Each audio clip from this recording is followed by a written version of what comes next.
बाकी यही निशान होगा। तरीके से केक की तरह काटो ना, लोहा नहीं चलाओ।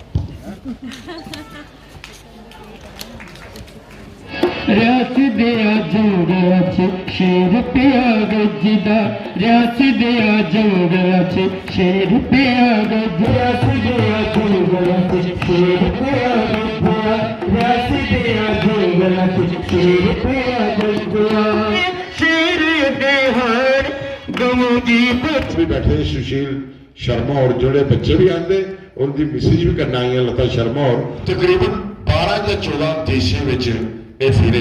ये उनका परिवार दी बच्चियां ये निंदा नहीं करोगे। मारे गुलाब सिंह और राजशीत आवा करता तो किया किया से जरा अपना दफ्तर से मंडेर रखना अगर अस तो थड़े लिया आस्ता आस्ता ते सारे ਇਹਦਾ ਦੇਖੋ ਹੈ ਕੋਈ ਗੱਲ ਮੈਂ ਦੇਖੂੰ ਉਹਦੇ ਬਾਅਦ ਬਣਿਆ ਉਹ ਮੈਂ ਪੁਲਿਸ ਦੀ ਗੱਲ ਕਰਾਂ ਅਗਰ ਇਹਦਾ ਕਿਹਾ ਜਿੱਦਾਂ ਮਾਰੇ ਗੁਲਾਬ ਸਿੰਘ ਜੀ ਰਾਜਸੀਤ ਕੋਈ ਰਹਾ ਜਨਰਲ ਜਨਾਬ ਸਿੰਘ ਹੁੰਦਾ ਜਾਂਦਾ ਜਿਉਂ ਪ੍ਰਵੀਨ ਨੇ ਆਖਿਆ। जनरल जोरावर सिंह जी के प्रपोती और जनरल जोरावर सिंह ट्रस्ट की ट्रस्टी, जैसे कि आप सब जानते हो आज 238 बर्थ एनिवर्सरी है जनरल जोरावर सिंह जी की, और हर साल general Zorawar Singh memorial education and charitable trust बड़े धूमधाम से रियासी डिस्ट्रिक्ट में मनाता है। और आज भी रियासी डिस्ट्रिक्ट में जनरल जोरावर सिंह जी का जन्म दिवस जो है वो मनाया गया है। बहुत सारी बच्चे यहाँ पे आए और लोग अगर मैं बोलूँ तो अखनूर से यहाँ पर आए हुए हैं, दिल्ली से आए हैं, हरियाणा से आए हुए हैं, कुछ लोग सांबा के यहाँ पर हमारे साथ जनरल जोरावर सिंह जी की बर्थ एनिवर्सरी सेलिब्रेट करने के लिए आए हुए हैं। और कोलैबोरेशन अगर मैं बता दूँ तो डिस्ट्रिक्ट एडमिनिस्ट्रेशन का NHPC हमारे साथ है। उसके अलावा अगर मैं बताऊँ आपको तो टूरिज़्म डिपार्टमेंट हमारी सहायता में है। और general Zorawar Singh trust her साल ये जो प्रोग्राम है बड़े धूमधाम से मनाता है। बहुत सारे बच्चों की तरफ से यहाँ पे अलग अलग परफॉर्मेंस जो है वो की गई। उसके अलावा अगर आपको बताऊँ तो जनरल जोरावर सिंह जी की जो वीर गाथा थी, उनकी ब्रीफ हिस्ट्री, उसके बारे में बच्चों को बताया गया है। प्रेरणा का स्तोत्र तो इसलिए बड़ी छोटी सी बात होगी, ये इतनी बड़ी बात है कि ये एक छुपी हुई चीज़ है इतिहास की, जो पूरी दुनिया में ऐसा कोई पैरेलल हुआ ही नहीं आज तक। आप बात करते हैं नेपोलियन की, आप बात करते हैं सिकंदर की, आप बात करते हैं इतने महान योद्धा, उनको सिकंदर द ग्रेट बोलते हैं, अकबर द ग्रेट बोलते हैं।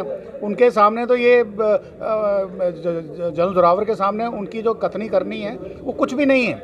यहाँ पे आज भी इंडियन आर्मी बैठी हुई है, वहाँ पे उन जगहों पे पूरे तैयारी के साथ, प्रॉपर गियर के साथ, पूरी लॉजिस्टिक सपोर्ट के साथ वो उन्होंने बिना उसके किया। जहाँ पे 15,000 20,000 फुट की ऊंचाई पे जहाँ पे सांस लेना मुश्किल है, वो वहाँ पैदल चले खच्चरों के साथ। लॉजिस्टिक्स कोई नहीं था, एमुनिशन ट्रेन कोई नहीं थी, और कोई और फिक्स नंबर ऑफ आदमी थे, कोई ज़्यादा कुछ नहीं था, और अननोन टेरेन था, कोई इंटेलिजेंस नहीं थी, कोई सैटेलाइट्स नहीं थे, कोई कुछ नहीं था। उसके बावजूद उन्होंने वो सब कुछ कर दिखाया जो किसी का भी नहीं हुआ। और करने के बावजूद जो उनका लेवल ऑफ स्ट्रेटजिस्ट था, लेवल ऑफ डिप्लोमेटिक प्रोवेस का था, वो इतना हाई था कि उन्होंने एक ऐसी स्टेट तैयार करी जो हिंदुस्तान की सबसे बड़ी रियासत थी, जिसको 2,22,000 स्क्वायर किलोमीटर की स्टेट थी।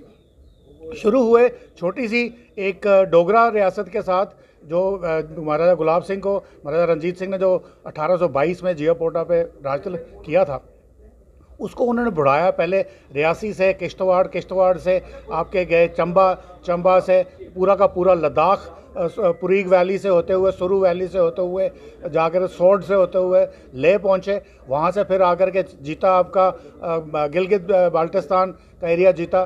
उसके बाद उन्होंने जाकर के जो वेस्टर्न तिब्बत है, जो मानसरोवर है, कैलाश मानसरोवर, जो हिंदुओं के लिए एक बहुत बड़ी एक तीर्थ स्थल है, शिवजी का वास है वहाँ पे, एक पिलग्रिमेज बोर्ड माना जाता है, जो आज भी इंडिया के पास नहीं है, उसको भी जीता।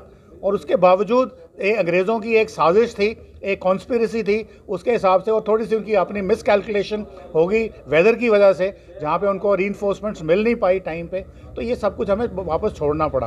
परंतु आज भी हम अक्साई चिन का जो इलाका है वो हमारे पास है, वो हमारी स्टेट का हिस्सा है और वो हमेशा रहेगा JNK का विलय हुआ भारत के साथ। तो ये सब चीज़ें भारत के हिस्से में आई हैं। अगर ये मुकुट है भारत का, तो ये मुकुट किसने दिया? ये मुकुट देने वाला आदमी जनरल जोरावर सिंह था, और साथ में ऑफकोर्स उनके जो महाराजा गुलाब सिंह थे, उनके साथ थे। उन्होंने मिलकर ये सारी रियासत बनाई, डोगरों के साथ बनाई।